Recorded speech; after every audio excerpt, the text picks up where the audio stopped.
What's going on, guys? Hey, it's Anthony here at the Breakout Daily. Thank you guys for tuning in. We are going to be diving into some books I'm going to be sending to CGC.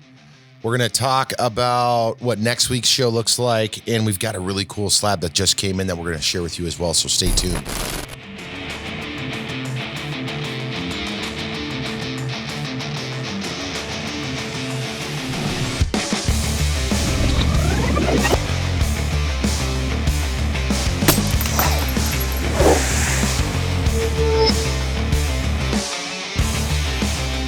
All right, guys, thank you so much for hanging out with us here at the Breakout Daily. If you guys enjoy this video or any of our other ones, please make sure and hit the subscribe button down below.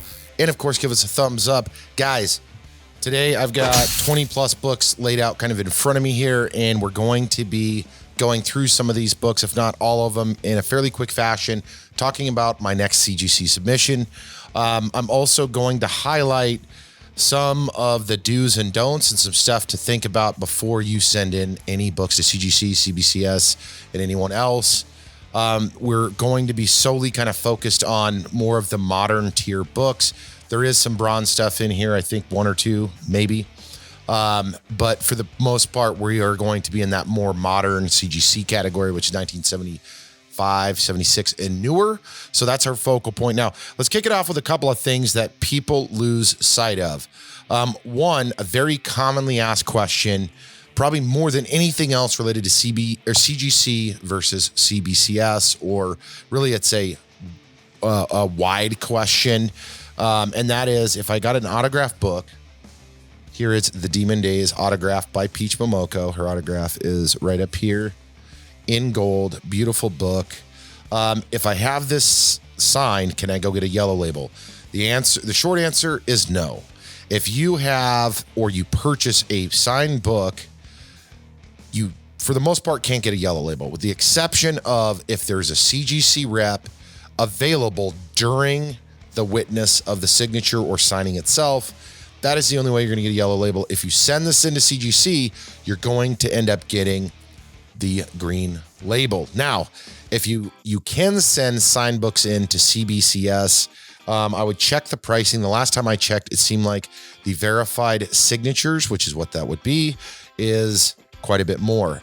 Now, also in an event, whether it's a Comic-Con or what have you, if CBCS is available, they can also do what's called a witness signature.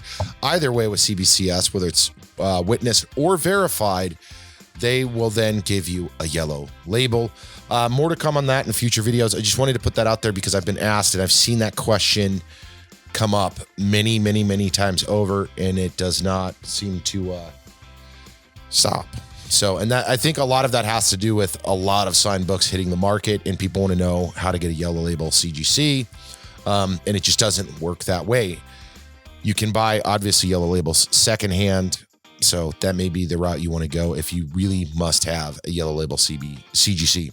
Now, next thing, let me find some books here. I got two books in front of me, and both of these books were in my grading stack. Now, tip for those that have a collection of books and they want to start getting stuff ready for CGC or CBCS or whichever grading company you're going to do, I highly recommend getting a box solely for those books.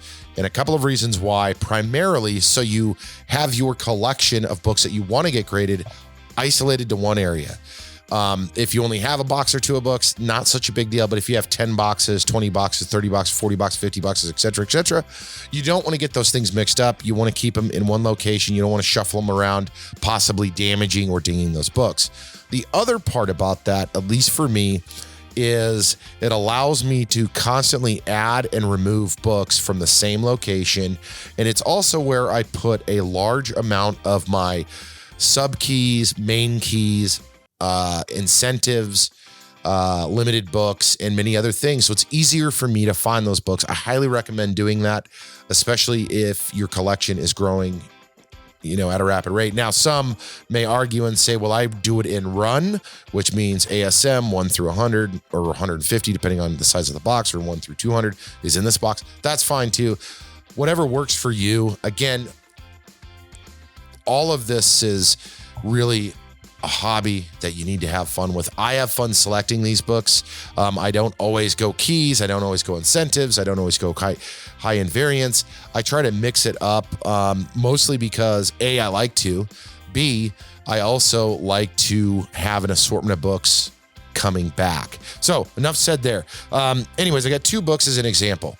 This X23, this is in my grading stack. It will remain in my grading stack. However, I need to spend some time and do some cleaning on this book. This is a near mint copy of this book. The issue that I have is this white cover needs to be cleaned. Now, similar to that, so does this Venom. And you may ask yourself, well, why don't you just clean it and get it ready? I am trying to get this packed shortly after I'm done shooting this video so I can get this out tonight or early tomorrow, and I will have this for the next set of books. In fact, I already started pulling. I think I've got 10 or 15 books already pulled and ready for inspection, cleaning, pressing, what have you, for my next order. And that's kind of where I'm going to go with things. But this Venom also needs to be cleaned. And some simple tips for inspecting, especially modern books, because that's our focus today.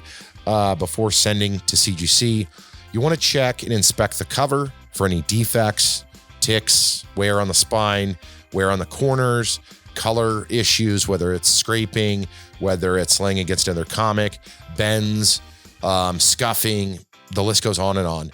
But you not only want to check the front cover, but you guys got to check the back cover and check inside the book. You don't want to send a book in that looks beautiful front cover, back cover, and then a page is folded in or folded out, because you will get dinged on that. So take your time, inspect your books the best that you can. Not all books, just because you inspect them and they look good, doesn't guarantee a 9.8. I think that is one of the biggest fallacies in grading as a whole, because there are additional defects that you may not catch. I wouldn't spend a week and a half. I mean, but if that's your deal and you want to spend and go over the whole thing with a microscope, that's on you. I try to spend, and I've tried to get better at this over time, and that is spending more and more time inspecting the book. And another trick to that, inspecting at least the cover, front and back covers, is to take, you can see it kind of with this light. You see that light reflection? That is one of my lights for shooting these videos. I don't use this light, but this is an example to where you can see that reflection. You want to get a good light source that allows you to kind of lay the book out almost flat, but so you can run it like this. I know you probably can't see, but I can see a line of light from the lights behind the cameras. And so I can see if there's any weird defects to the cover and or back page if I had it available, which is very common in comic books. So what would you do in those cases? Most of those cases, as long as it's not color breaking and or like jammed with, someone wrote on it with a pen that may have not have bled ink through, maybe they were writing on a sticky note above it. In most cases, you can probably get it pressed out. But we're gonna go down that road in a different video. Let's dive into some additional books. Anyways, those 2 will be in the next CGC submission. All right, I'm going to go through these books fairly fast, and then I got a cool slab I literally just got in that I want to share with you as well. Let's just talk through some of the books I just am prepping for CGC. First, we're going to kick it off with Thor. Number 5, first full appearance of Black Winter. That is a beautiful virgin copy. I think Black Winter has the potential of coming back at some point. Let's do this guy. Scotty Young, Miracle Man, number 0. I freaking love this cover. We've got that guy as well. We have, and I'm going to forget the artist on this one, but I love the freaking art on this book. With Venom number 1 variant. Super cool art on that guy as well. We've got the Tyler Kirkham Con exclusive, Venom number 1 as well. We have, what do we have here? Invincible, John Boy Myers, Comic Tom 101 exclusive with the color, or the black and white kind of color splash on this guy. Francisco Martina Green, background, Batman Beyond, New York Comic Con exclusive, limited to 1,000, or excuse me, not Francisco Martina, Gabriel Delato, Batman Beyond, Virgin, green background, limited to 1,000 copies. We have a couple of the, I believe this is Johnny Desjardins, Hero Gasm reprints. The 2 variants to that, those are limited books as well. The Batman Beyond. This is kind of goofy to me. Again, a New York Comic Con, Gabriel Delato. This is the foil red. They should have did a lower print count. I don't know why they did. That's 1,000 on the print count there. You're going to see several of these. I'm going to run through these pretty quick. The Crane, Maestro 1, Infinity Gauntlet, Virgin. And then hopefully we got this in order. Nope. Trade dress as well. Freaking love that cover. I am collecting right now the Infinity Gauntlets of the modern era. The boys number 7, Tyler Kirkham, Homelander Battle Damage homage. So super cool on that. Let's do, this is Tyler Kirkham as well. Amazing Fantasy 1000 New York Comic Con exclusive Virgin cover. Here's another Maestro trade dress. Freaking love that book. Let's see, what else do we got? Clayton Crane, Amazing Spider-Man 797. Beautiful art done on this book. And then I'm not going to remember what book this is, but it is a Clayton Crane. I want to say it's an Absolute Carnage book, but I don't quote me on that one. Let's do a couple of really big books. This is Invincible number 1.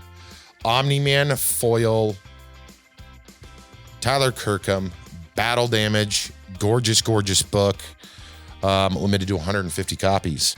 We also have a near mint, X-Men 131. We have a very nice near mint, it's near mint. It's got one tick that I can see. That is Secret Wars number 8. The Silver Surfer Rebirth Miko Suyan color. They do have a beautiful black and white variant.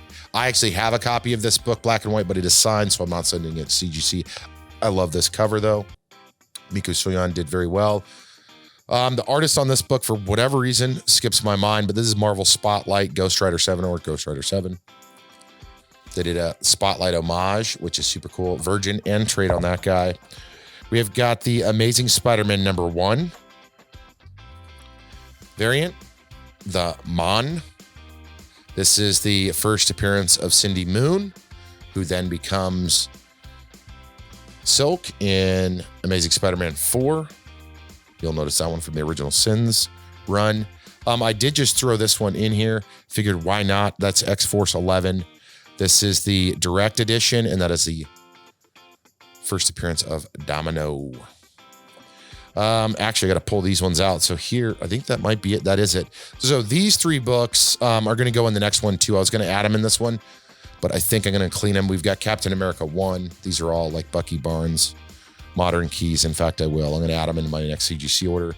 Number 6, this needs to be pressed and cleaned.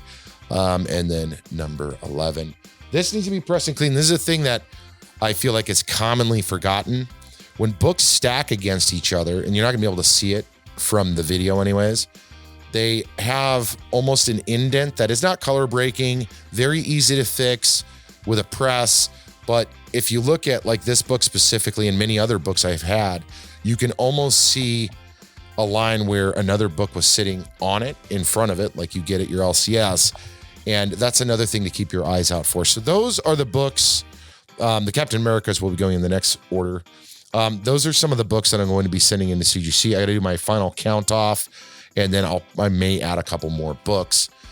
But again, take your time going through the books, pull them out. I use gloves now because I end up doing about 1 million things, and I use gloves. I lay them down. I put down a couple of clean or brand new backing boards.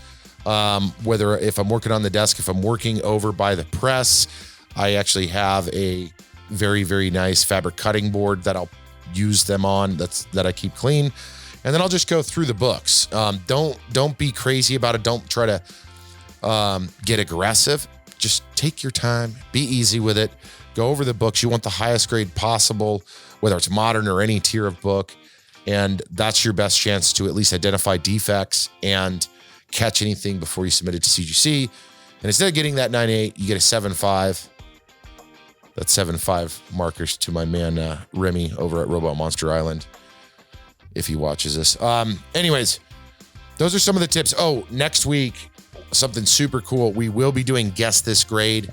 I've got probably my best graded box of CGC books coming back. So we're gonna have fun with that video. We've got a lot of other cool things planned, but that'll be next week. This book just came in like 2 hours ago, and I wanted to share this with you guys. This is the 325th anniversary New York Comic Con special edition by Dark Horse Comics. It just came out October 22nd, or October 2022. I don't know why I said 22nd. Anyways, it's a jock cover, and it is signed by Frank Miller. There is a yellow label for you. Jock cover, signed by Frank Miller, who is the man, the myth, the legend that created the 300 story or adapted the 300 story. 9/8. This just came in. This is going on my wall in my office. Huge 300 fan. Jock did an incredible job. It's probably hard to tell, but those are all shields, the Spartan shields. And then, of course, Frank signed it up top there. I love this book. And I've got actually the full 300 collection. I need to get graded as well. Those are some of the goofy PC books. Is it crazy, crazy value? No, but I still think that's super, super cool. And that's the fun of the hobby. Guys, thank you so much for tuning in to this video. Again, if you like this video, give it a thumbs up. Make sure and hit subscribe here on YouTube. Also, you can check us out over on Instagram at BreakPeriodOutDaily, and over on the Whatnot app. We host shows almost every Saturday, and then we do pop-up shows when we can. You don't have to buy anything there. In fact, if you guys have not been on the Whatnot app, there's a link down below that'll give you 15 free dollars, and you can spend that in my show or in anybody else's show, and Whatnot will give you 15 bucks. Guys, that's what we got for you today. Again, thank you so much for hanging out with us here at the Breakout Daily. We'll catch up with you in the next video.